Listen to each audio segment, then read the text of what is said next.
During testing. Many teachers will administer the tests to their students in the school's computer lab during regular class periods. You may test all students in a given subject at the same time, if facilities and schedules permit. All students in a room must take the same grade and subject tests. Rooms used for testing should offer ample seating, good lighting, comfortable temperatures, a quiet atmosphere, and freedom from distraction. Adhering to the guidelines in the Room Supervisor Manual for Computer Lab Arrangements will help minimize the possibility that students will look at each other's work. In each room, remove or cover all maps, posters, charts, and bulletin board materials related to the subject being tested. Students testing with extended time must be tested in a separate room from students testing with standard time. More information about desirable testing conditions can be found in the Test Coordinator Manual. This table for the ACT Aspire test time by grade and subject can be found in both the Test Coordinator and Room Supervisor manuals. Administration times only begin once room supervisors have given the verbal instructions and students log in to TestNav. If you will be administering 2 or more tests in a single sitting, you will need to plan for 5 to 10 minutes between each test to collect authorization tickets and scratch paper, as well as go over the instructions for the next test. For planning purposes, it is also helpful to know how long it takes to administer the entire summative assessment. Generally, it takes approximately 4.5 hours to complete the entire battery of subject tests. It is helpful to note that you are able to administer these assessments on different days within the test window, so as to avoid assessment fatigue. This does not include time to read directions, student time to read directions, time to count and pass out materials, time to collect and count materials. What is the moral of this story? The actual test will take longer than these designated times, and you should plan accordingly when building a custom assessment schedule. During each test session, a room supervisor should do the following. Distribute student authorization tickets to students.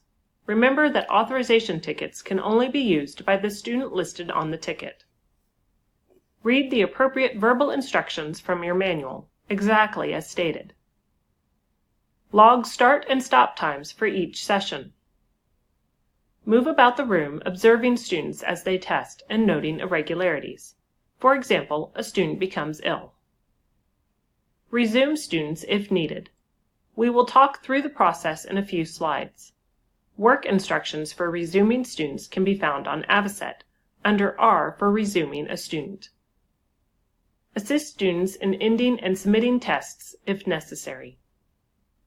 Let's review some additional policies and procedures regarding student breaks. Only one student may leave the testing room at a time without being accompanied by testing staff. Follow local policy regarding timing for bathroom breaks. Students may exit TestNav before leaving the room. Room supervisors can follow the instructions under Resume a Test on Avocet to resume the test upon the student's return. When accompanying multiple students on a break, it is important to remember that students are never to be left unsupervised in the testing room. Collect any scratch paper before the student leaves the room and return the scratch paper when the student returns. Students are not allowed to use any device, including calculators, to share or exchange information at any time during the test or while on break. Once testing has begun, room supervisors are expected to be actively monitoring the entire class of students in order to ensure that no inappropriate student behavior would compromise the integrity of each individual's test performance. For this reason, room supervisors may need to be advised not to allow individual issues of a lengthy or complicated nature, such as technical problems with a single student's computer, to distract from their active monitoring role. As a best practice, it is recommended that appropriate IT resources be contacted ahead of time to be available to assist proctors with such issues. A communication plan should be in place so that room supervisors can contact their test coordinator for assistance with any issue that may arise during testing. Students are not allowed to have cell phones, tablets, or any electronic communication devices on their person. Preferably, they should not bring them into the testing room. If they do, these devices should be turned off and placed under their desks. A warning to students to not set watch or cell phone alarms is included in the verbal instructions. Room supervisors should not set beeper alarms on their own watch or cell phone, as this can also distract students. If you suspect a student is engaged in any of the prohibited activities, discreetly warn the student that these actions are prohibited, direct the student to resume testing, and continue to observe the student closely. Document your suspicions and actions using the Irregularity Reporting tool in the ACT Aspire portal. If you observe any of these behaviors, force close the student's test. Advise the student that the test will be voided, collect any scratch paper, and dismiss the student from the room. Enter a note using the Irregularity Reporting tool in the ACT Aspire portal.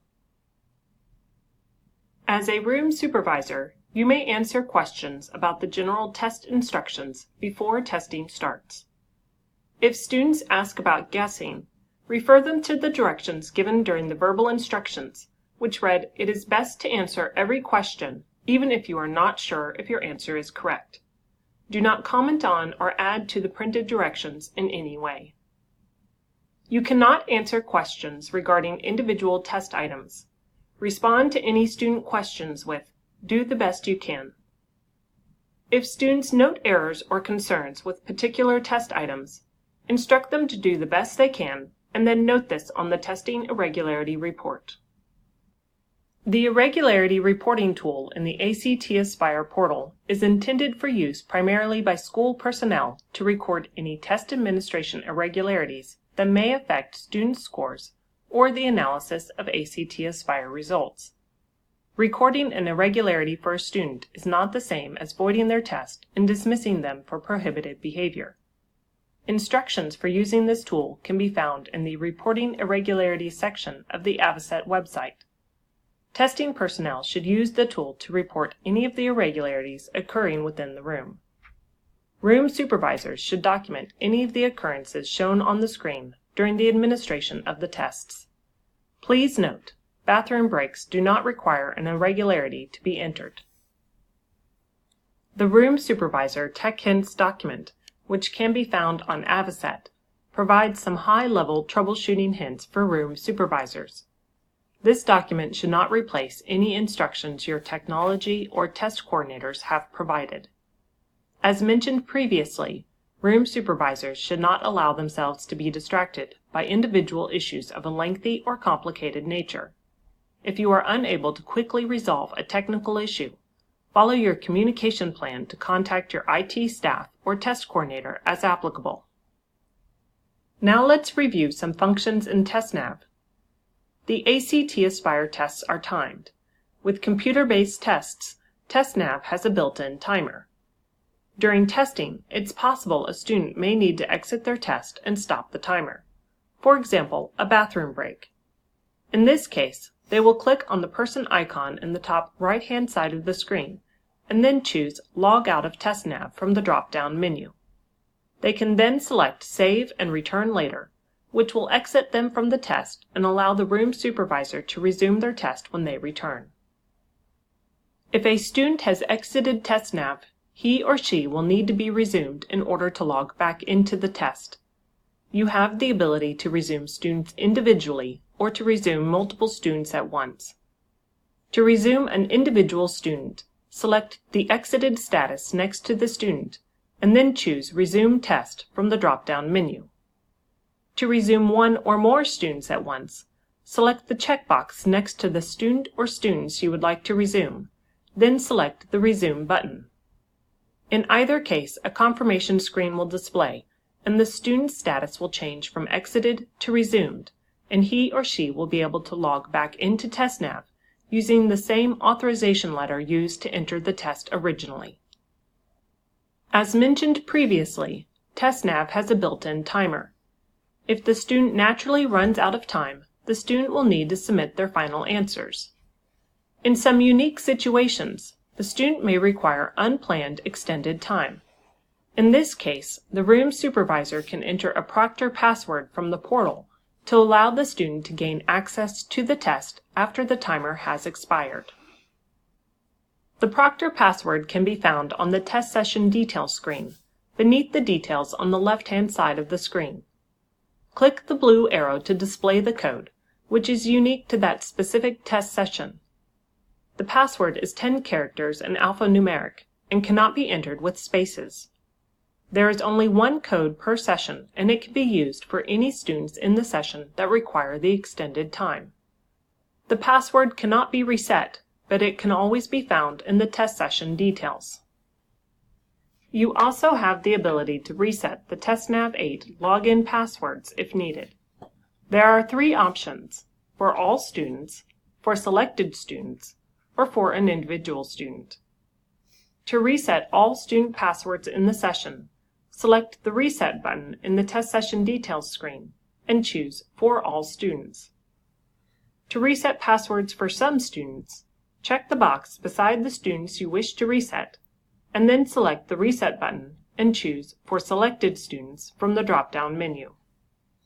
To reset an individual student's password, you can select the key icon that appears on the Students row in the student list to the right of the current password.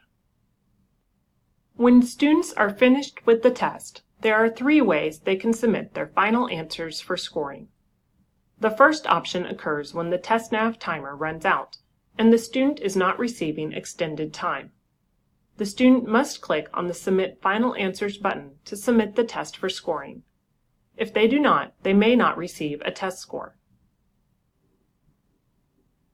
When students reach the last question, they will also have the ability to review their responses before submitting them. The final review screen quickly lets students know if there are any unanswered questions and contains the same review functionality which students can access with the Review button or by selecting the Not Answered or Bookmarks options in the middle of the screen. If they are ready to submit without reviewing, they can select Submit Final Answers.